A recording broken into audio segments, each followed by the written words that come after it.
இளைஞர் பொறுப்பு தரலன்னு வைஷ்ணவின்னு ஒருத்தவங்க தாவேக்கால ட்ரெண்டிங்ல இருந்தவங்க வெளியே போயிட்டாங்க.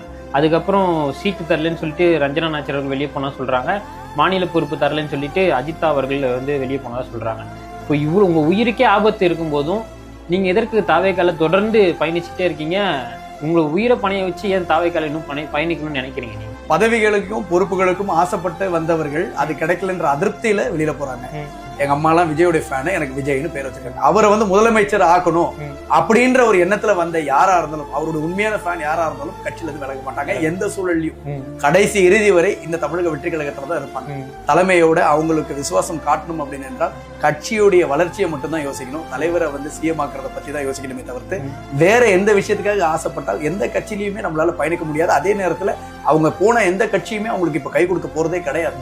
இங்கே இருந்திருந்தால், இங்க தலைவருக்கு விசுவாசமாக இருந்திருந்தால், தலைவரை சிஎமாக்கினால் ஒரு நாள் அவங்களுக்காக மிகப்பெரிய எதிர்காலம் காத்திருக்கும். நான் நம்பி பயணிக்கிறேன். எந்த ஒரு எதிர்பார்ப்பும் இல்லாமல் இந்த அங்கீகாரத்துக்காக நான் ஆசைப்படுவேனே தவிர்த்து எனக்கு இன்னைக்கு தற்செயல இப்போ வரப்போற ஒரு எம்எல்ஏ சீட்டு கொடுக்கல, அடுத்து ஒரு எம்பி சீட்டு கொடுக்கல, கவுன்சிலர் சீட்டு கொடுக்கல, இதெல்லாம் இந்த மாதிரி ஒரு காரணத்துக்காகலாம் நம்ம கட்சியில இருந்து விலகினா அது அரசியல் பக்குவப்படாதவர்கள் தான் நான் கருதுறேன். உங்க விஜய் காலத்துக்கு வந்துட்டா.